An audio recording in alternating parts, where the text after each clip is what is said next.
당신에게 거미는 어떤 존재입니까? 아주 치명적인 독을 가진 공포의 대상인가요? 주변을 빨아먹는 거예요. 그래서 잡아먹는 게 아니고. 하지만 알고 보면 거미는 반전의 모습을 가지고 있는 생물입니다. 우리 생태계에서 없어서는 안 될 중요한 존재죠. 거미줄과 같이 굉장히 강하고 그다음에 단성이 있고 그동안 우리가 오해하고 있었던 거미에 대한 진실. 거미의 모든 것이 소장되어 있는 화학관으로 안내합니다.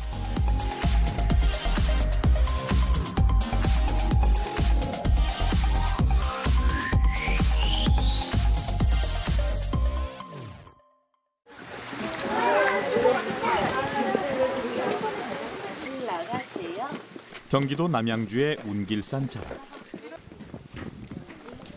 빼어난 경치를 감상하며 조금만 올라가면 거미의 생태를 관찰할 수 있는 거미 박물관을 마주하게 됩니다.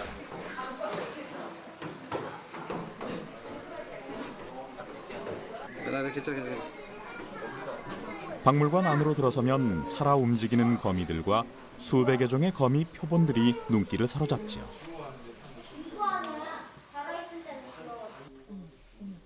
되게 부드러워. 스트레스를 받으셨어. 어머, 등통제 손 들었다. 안녕하는데? 털이 복실복실 나 있는 거미를 만지면 어떤 기분이 들까요?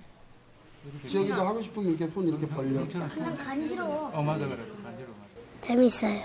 거미도 만져보고 그래서 재밌어요.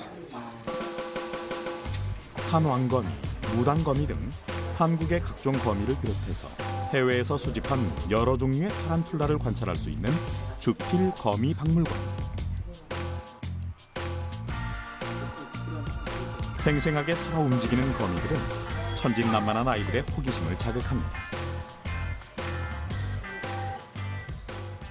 이게 뭐 살아있는 것도 있으니까는 상당히 좀 놀랍기도 하고 뭐 애도 좋아하니까 뭐 예. 국내 최고의 거미 전문가라 할 수 있는 김주필 박사.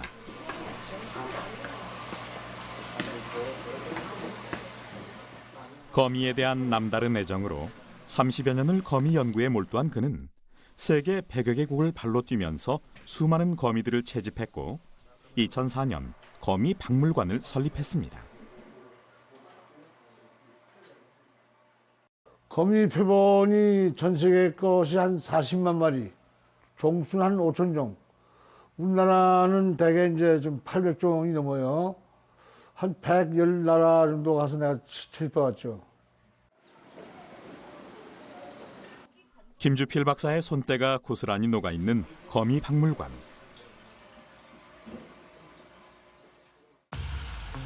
이곳의 대부분을 차지하고 있는 것은 큰 거미의 대명사, 타란툴라입니다. 타란툴라의 몸은 2.5cm에서 15cm 정도이며 다리까지 펼치면 최대 25cm 정도로 매우 큰 거미에 속합니다. 전 세계적으로 800종이 넘는 타란툴라. 타란툴라는 주로 따뜻하고 습한 열대 우림에서 살아갑니다. 행동 패턴에 따라 땅 위에서 생활하는 배회성 타란툴라, 나무 위에서 생활하는 교목성 타란툴라, 땅에 멋진 굴을 만들어 생활하는 지중성 타란툴라로 구분되죠. 일반적으로 타란툴라는 맹독성 거미로 알려져 있습니다. 하지만 그것은 오해입니다. 실제로는 꿀벌의 독에도 미치지 못하는 약한 독을 지니고 있죠. 다리 역시 10개로 보이지만 맨 앞에 있는 2개는 더듬이 다리라고 하는 촉각기관입니다.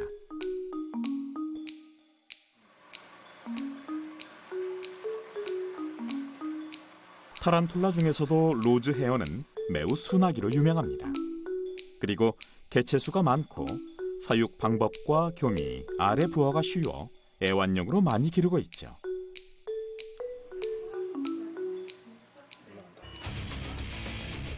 반면에 산나피로 유명한 오너멘탈, 타란툴라 중에서도 독이 가장 강합니다.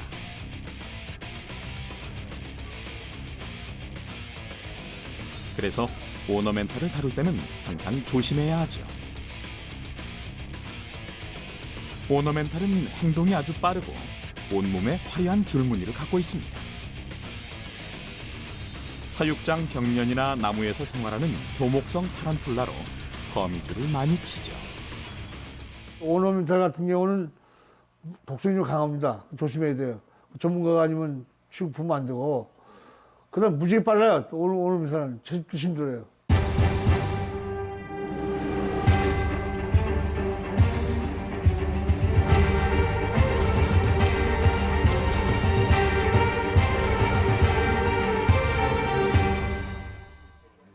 귀뚜라미가 보이는군요.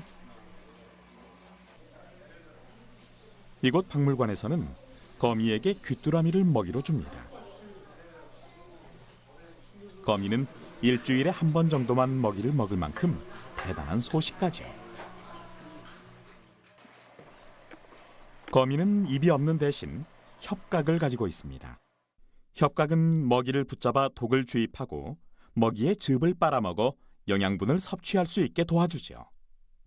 거미는 생존율이 무지 강합니다. 약 100일간 정도 굶겨도 아무 이상 없이 살아있어요. 그 정도, 보통 3개월 정도 굶겨도 지장 없습니다. 우리는 일주일에 한 번씩 귀뚜라미 2마리씩 줘요. 그래서 한 달에 한 번씩 별식으로 다 치워줍니다. 다른 오너멘탈처럼 사납고 빠르며 공격적인 성향을 가진 티그리스 오너멘탈. 살아있는 쥐를 2주 정도 굶긴 티그리스 오너멘탈에게 줘봤습니다.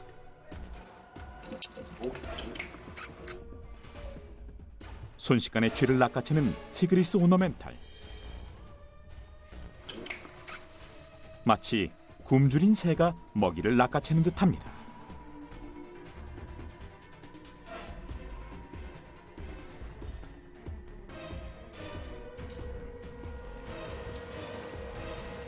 편하게 포식하기 위해 구석진 곳으로 숨는 티그리스 오너멘탈. 생명이 꺼져가는 쥐에게서 배설물이 나왔습니다. 독을 주입당한 쥐는 유리벽에 붙어서 거미에게 속수무책으로 당합니다.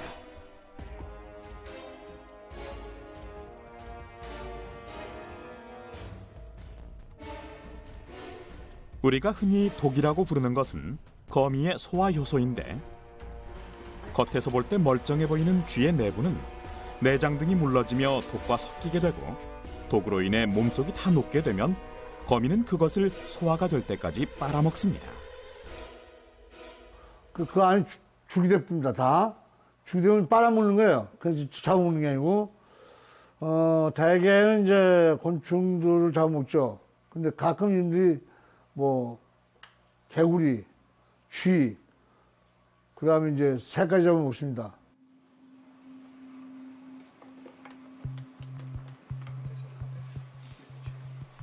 이곳 박물관에서 볼 수 있는 골리앗 버드이터.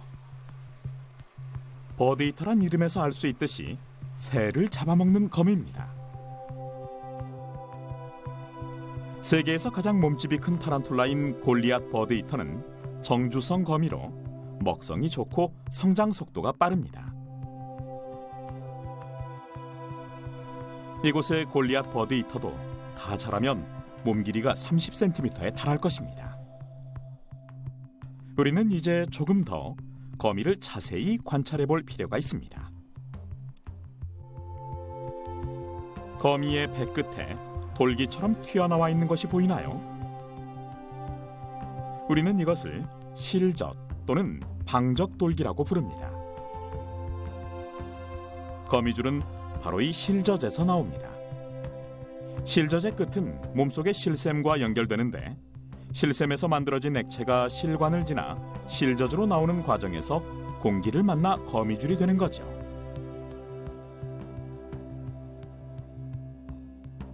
거미는 필요에 따라 거미줄을 치는데, 로즈 헤어에게 먹이를 주니 바로 거미줄을 뽑았습니다. 거미의 먹이가 단백질이 풍부해서 같은 성질로 이루어진 거미줄을 뽑기에 수월했기 때문이죠. 재밌는 건 먹이가 부족할 때는 자기가 친 거미줄 다시 자기가 먹어요. 거미줄 다 먹고서 다시 재활용하죠. 거미줄을 만드는 실샘 안에는 아주 특별한 단백질이 들어 있습니다. 이 연약해 보이는 거미줄이 의외로 강하고 탄력이 좋을 수 있는 이유죠. 그렇게 굉장히 조그만한 그런 기관들을 실제 기술로 만들기가 굉장히 힘들어요. 그래서 이제 우리 실험실은 이 초소형 기계를 만드는 기술들을 많이 개발을 하고 있는데요. 그런 원리들을 이용해서 그 실샘을 모방을 했습니다. 그래서 그 모방한 실샘을 가지고 이제 우리가 인공적으로 거미줄을 만들어내는 그런 실험을 진행한 겁니다. 마이크로칩과 컴퓨터 제어 기술을 활용하여 다양한 물질을 섞은 극세사 대량 생산 시스템. 매우 저렴한 비용으로 환경 친화적인 실드를 만들어낼 수 있다는 것이 장점입니다.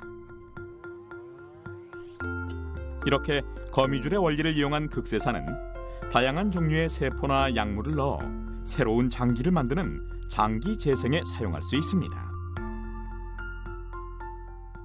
그런 단백질을 적절하게 배열해서 굉장히 강한 실을 만들어내는 그런 메커니즘을, 구조를, 원리를 가지고 있어요. 그래서 그런 원리를 또 어떻게 잘 모방하냐도 이제 굉장히 중요한데, 뭐 그런 거는 이제 저희들이 또 좀 더 다른 거미와 유사한 그런 단백질을 가지고 모방하는 연구들을 하는데, 그런 게 굉장히 큰 챌린저, 그러니까 큰 도전 중에 하나입니다.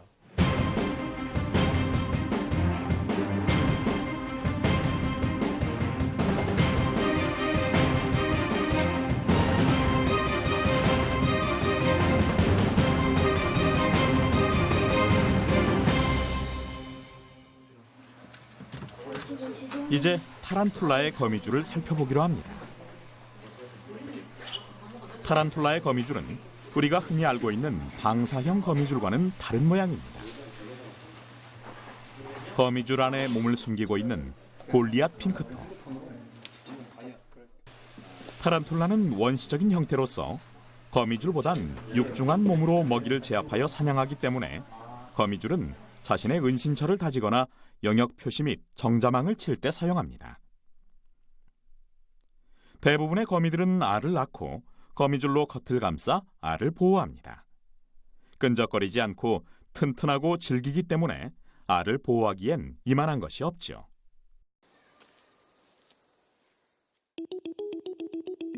일정한 집이나 그물을 쳐서 한 곳에 정착하는 정주성 거미. 우리가 흔히 보는 방사형 거미줄 외에도 그물 모양이 매우 다양합니다. 거미줄이 불규칙하게 펼쳐진 접시 모양 또는 사발 모양의 접시 그물, 담장이나 가구류 사이에 치는 선반 모양의 선반 그물, 부채 그물이라고도 하며 둥근 그물이 변형된 삼각 그물, 세 가닥의 세로실에 둘러싸인 초승달 모양의 조각 그물 등이 있죠. 정주성 거미는 먹이를 포획하기 위한 용도로 거미줄을 칩니다.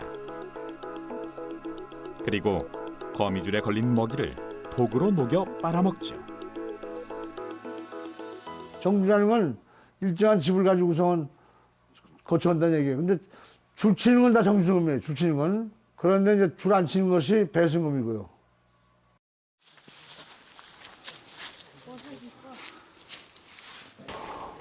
있다. 여기 있어요. 잡아.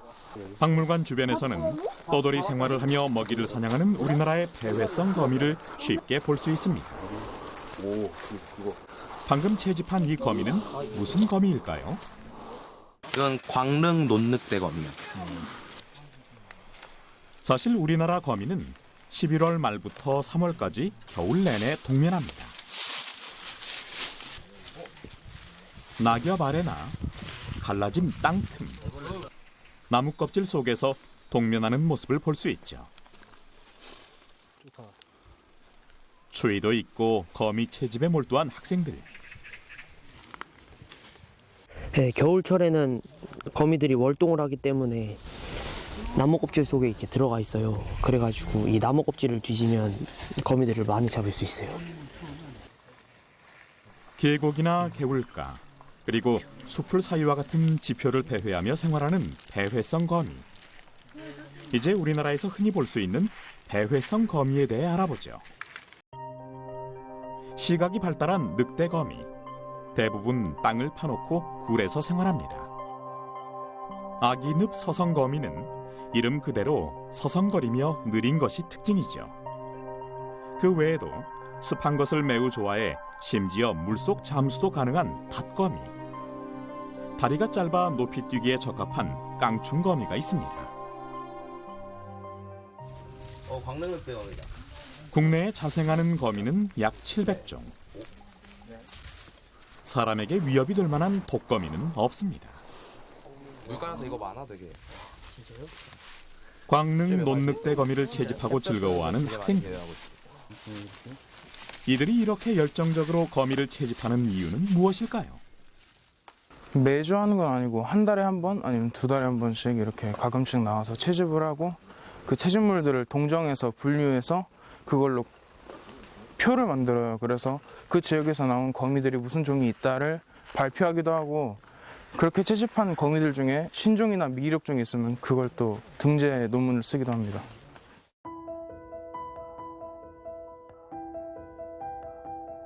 이곳 박물관에서 볼 수 있는 우리나라 산왕거미 표본. 시대적 환경에 따라 생물이 변화하는 과정을 이 표본을 통해 연구할 수 있죠.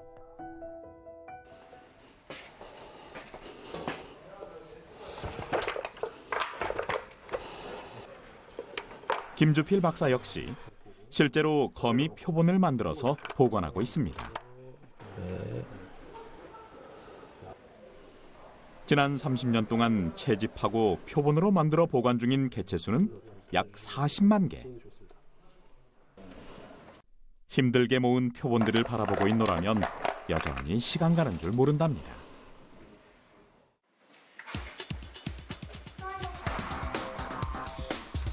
이곳에는 거미 외에도 100여 점의 나비, 나방 표본들과 희귀한 곤충 표본들이 전시되어 있습니다.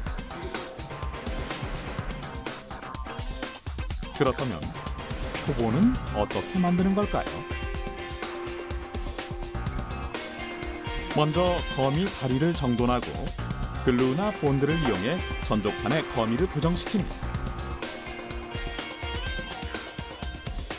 김주필 박사는 거미와 같은 생물 자원을 채집 후 분류하고 표본을 만들어 연구하는 것을 중요하게 생각합니다. 선진국들은 오래전부터 생물 자원 확보를 위해 소리 없는 전쟁을 하고 있죠. 이들은 아직 고등학생이지만 거미에 대한 애정만큼은 누구에게도 뒤지지 않습니다. 일단 채집해서 가지고 올 때는 대개 이제 살을 관찰한 다음에 바로 표본을 해야 됩니다. 80% 알코올에다 집어넣어서 연구 표본을 만드는 거예요. 근데 전시용 할 때는 이런 식으로 해놔야 그 효과가 있죠. 전족판이 완성되면 유리병에 알코올을 담습니다. 이때 알코올 도수가 너무 높으면 표본이 모두 굳어 뚝뚝 떨어지기 때문에 75에서 80% 알코올이 적당하죠. 무엇보다 가장 중요한 것은 거미의 크기에 맞는 유리병을 정하는 것입니다. 전족판이 알코올에 완전히 잠기도록 한 후 공기가 안 들어가도록 뚜껑을 닫고 확실하게 밀봉하는 것이 중요하죠. 드디어 완성된 액침 표본. 또 하나의 중요한 생물 자원이 남게 된 것입니다. 저는 어렸을 때부터 이렇게 이런 절지동물에 관심이 많았기 때문에 항상 기쁜 마음으로 이렇게 참여를 할 수 있고요. 또 이런 것과 같이 다양한 활동들을 좀 더 전문화된 지식과 함께 할 수 있어서 학술적인 소양도 좀 기를 수 있어서 굉장히 좋은 것 같습니다. 우리는 지금까지 박물관을 둘러보며 다양한 거미들을 만나봤습니다. 그리고 잘못된 오해와 편견을 버릴 수 있었죠. 이처럼 김주필 박사의 박물관은 거미에 대한 인식 개선을 위해 노력해왔습니다. 이곳에 오면 처음엔 거미를 두려워하던 아이들도 금세 거미를 친근하게 느끼고 더 적극적으로 다가가죠.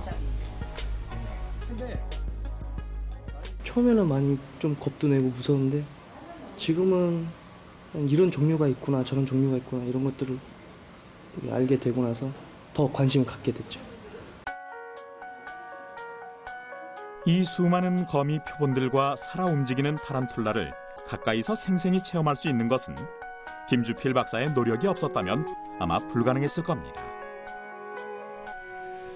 거미 연구에 불모지였던 우리나라에 최초로 거미 박물관을 설립한 김주필 박사. 그가 거미 연구를 시작한 1980년대는 어땠을까요? 상당히 낙후가 되어 있었어요. 전혀 연구가 안 됐는데 제가 이제 박사학위를 84년도에 받았는데 받으면서 그 낙후된 거를 빨리 따라가기 위해서 한국거미연구소를 만들었죠. 그래서 일본이나 미국, 독일 같은 데 연구가 다 학회로 되어 있습니다. 지금 얼추 많이 따라갔어요. 일본 거미학회하고 별 차이가 안 나요.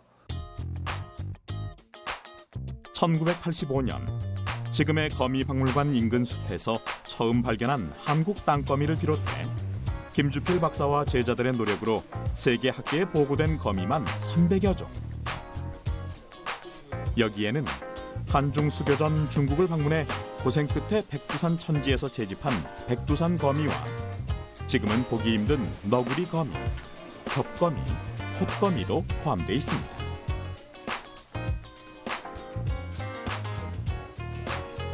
거미는 곤충의 먹이사슬 최정점에 위치하기 때문에 한 지역의 환경오염을 간접적으로 드러내는 지표종입니다. 더욱이 해충을 먹어치우는 거미의 독과 소화 요소는 신약이나 첨단 신소재로 쓰일 수 있어 최근 거미의 산업적 가치가 더욱 주목받고 있죠. 모든 학자들의 꿈, 특히 재료 쪽을 하는 학자들의 꿈 중에 하나가 거미줄과 같이 굉장히 강하고 그다음에 단성이 있고 그러면서 굉장히 유연한 뭐 이런 걸 한번 만들어 보고 싶은 게 꿈이고. 거미가 환경 지표동물입니다. 거미를 알아야 쉽게 그 환경을 추정할 수가 있어요. 예를 들어서 가시거미가 있다. 천정지기, 여기 가시거미 이 지역이 많아요. 천정지기. 환경오염을 추정하는데 아주 중요한 대표적인 그 지표가 되는 것이 거미입니다. 이제 당신에게 거미는 어떤 존재인가요? 아는 만큼 보인다는 옛 격언처럼 거미에 대한 편견이 사라지셨나요? 단지 징그러운 외모 탓에 숱한 오해를 받아온 거미들. 알고 보면 거미는 우리에게 유용한 가치를 담고 있는 보물단지입니다. 오늘 알아낸 사실보다 내일 더 연구해야 할 것이 무궁무진한 신비의 생물. 바로 거미입니다.